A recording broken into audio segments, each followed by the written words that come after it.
y'all, and welcome to the Crazy Sock Lady YouTube channel. My name is Kay, and this is my channel where I share about all of my knitting and crocheting adventures.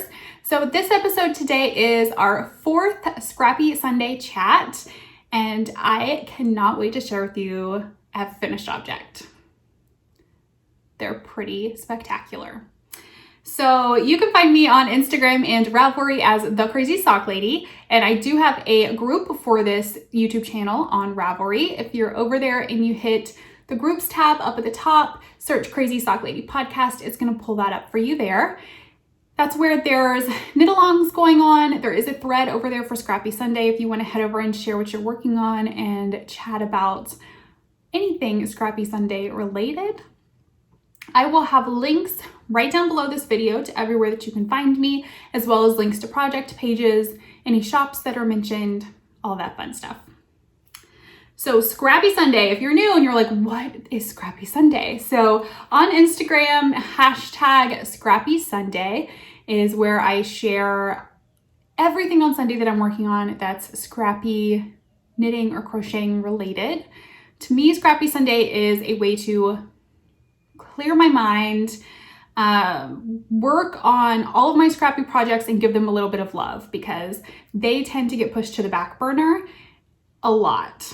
I always have other things to work on and I think, oh, I'll work on scrappy project later. So Sunday is the day just to focus on them, give them some love and attention, and that kind of gives me some love as well because I thoroughly enjoy working on them and I just get to relax and just enjoy the process and the creativity that comes with doing scrappy projects.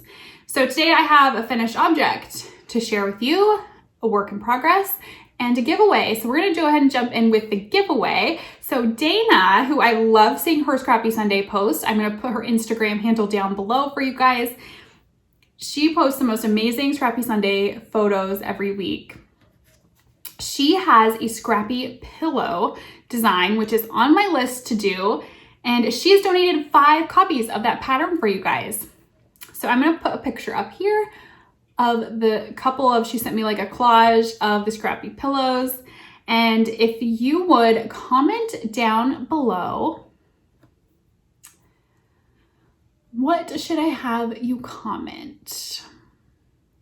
What is one scrappy project that you want to make?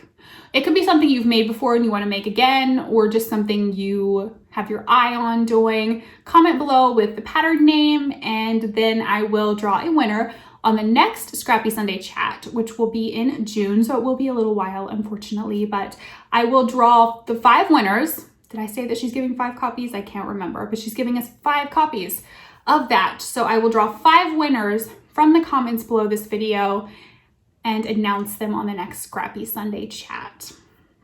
So thank you so much, Dana. That was so sweet of you to donate those. And I personally myself can't wait to make a scrappy pillow. I think the pattern is gorgeous. And I think a scrappy pillow would look perfect on my chair over here in my office. So I need to get on it and make one of those. So this episode, I do have a finished object to share. So I finished my scrappy socks that I was working on. So these are out of Suburban Stitcher minis that came in a swap with swap that was hosted over in the Crazy Sock Lady podcast Ravelry group a while back. And I've been working on these just on Sundays. I did these on a US 1 2.25 millimeter needles, 64 stitches. I did 20 rounds of knit 2 purl 2 for the cuff. And then going down, I just did 10 rounds of each color. And then you can see the heels and toes. I did blue on this sock and then the yellow on this sock. Did slip stitch heel flap. And then my rounded toe, which the instructions for both of those can be found in my patterns on Etsy and Ravelry. So these were so much fun to do. And I wove in the ends the way that I show on the tutorial that I have here on YouTube for how I weave in my ends. I will link that down below for you guys. So I just did them that way. I know there are ways to weave them in as you go and all of that fancy stuff, but I don't mind weaving in my ends. I don't know, maybe I'm a weird one, but I don't mind it. I find it's just part of the process, and when the sock's done, I just flip it inside out and weave in all my ends right then. So yep, that's how I did those. I did not, because I have had people ask, do I do a magic knot or anything with my socks?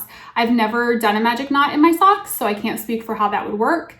I just leave a tail and weave in those ends when the sock's completed. So that's my only finished object. I finished those just this past Sunday.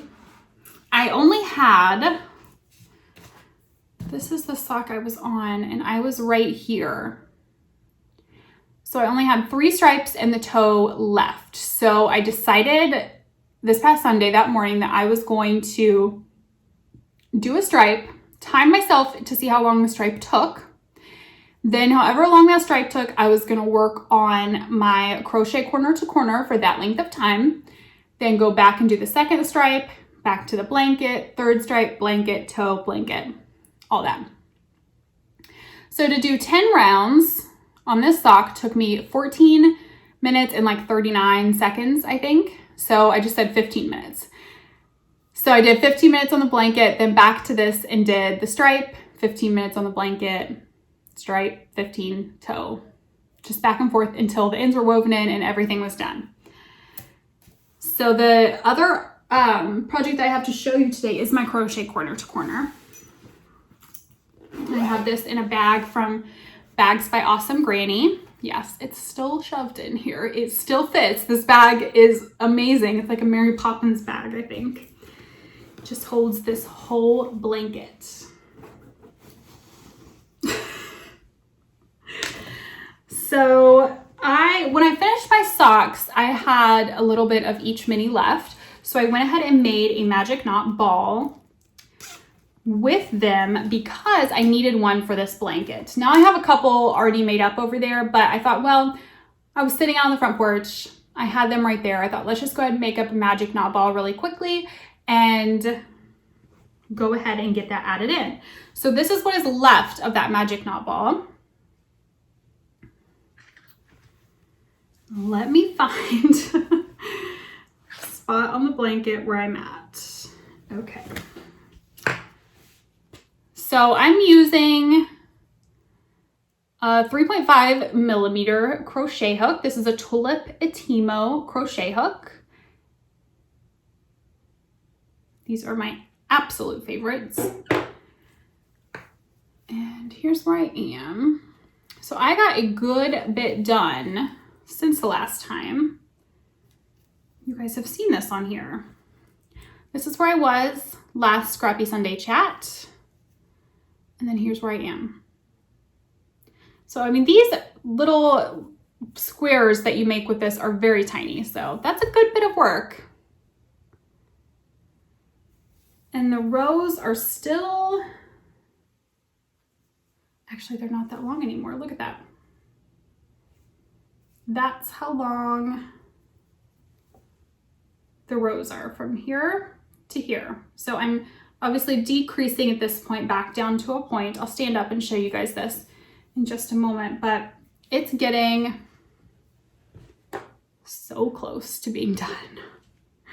All right, let me stand up back here behind my chair.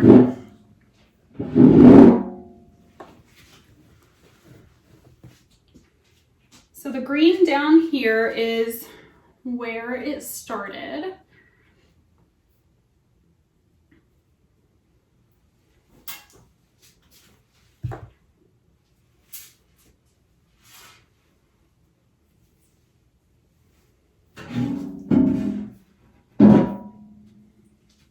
And it is huge. So there's the bottom. I hope you guys can see that. And it goes up, and right now at that point it's touching the ground and it goes up over my head. So it is a massive blanket, which is perfect. I love it so much. Let's come a little closer so you guys can see all those amazing colors right there. And you can see right here, I'm just finishing out this corner.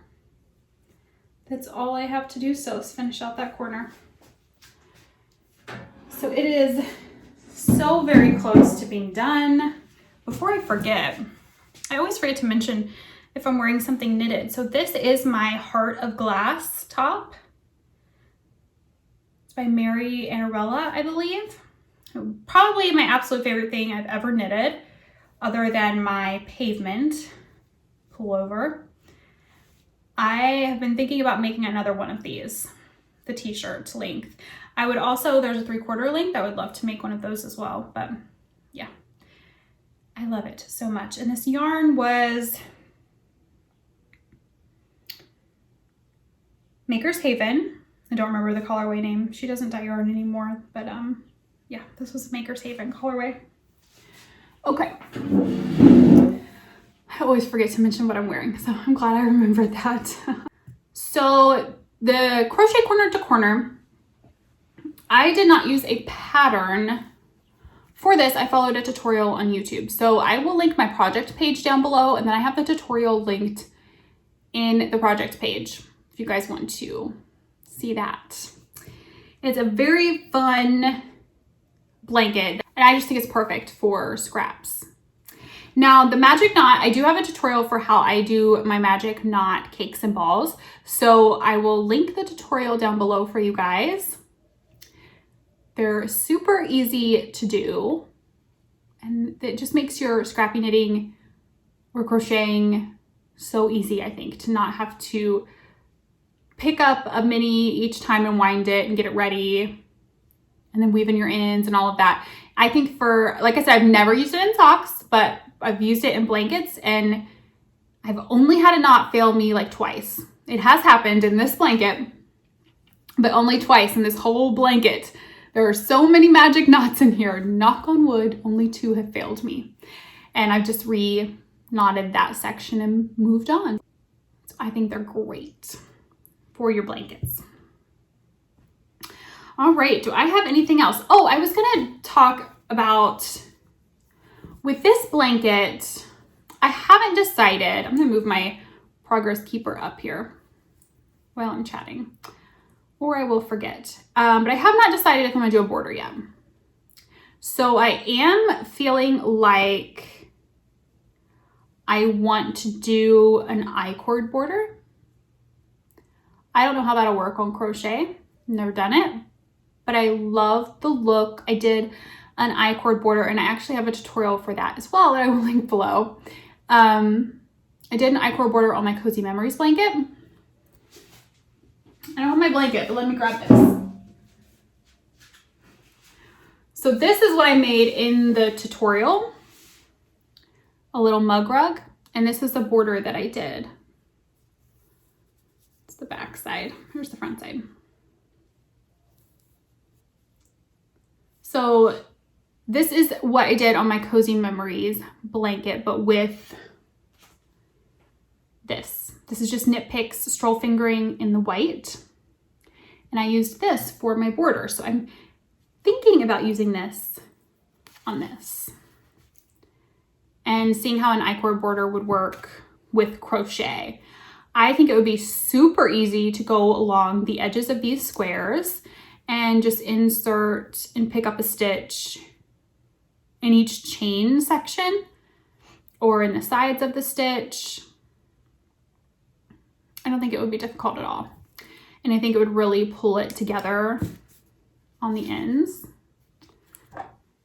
Let's see if we can see what that might look like. Yeah, look at that. What do you guys think? Should I do an I-cord border? It would take forever, but it was worth it with my Cozy Memories, and I feel that it would be worth it with this. And then I kind of feel like if any, I mean, depending on the blanket, I may not always do an I-cord border, but if I always see myself doing these scrappy blankets. They're just so much fun, and I enjoy them, and I enjoy the aspect of using up every little bit of the yarn that I can. So if I continue to make these scrappy blankets and I do an I-cord border on them, it would just tie them all together for the ones that I keep here in my house, they would all have that cohesive look of, they're very scrappy, the patterns are different, but the borders are the same. I don't know, let me know below. Should I try an I-cord border on this when it is done with the white? I still have some of that left. I would probably need to order a little bit more because I am using some of what I have in a scrappy shawl design that I'm working on. So I probably need to order some more, but I think it would look good. So I'm still deciding. Let me know your thoughts. And this is, I could have this done by next Scrappy Sunday chat. I totally could. That's going to be my goal. This is going to be my main focus. I'm probably not going to work on any other scrappy projects until this is done. I'm so close. If I do that and I don't work on anything else, I could probably have it done in 2 Sundays.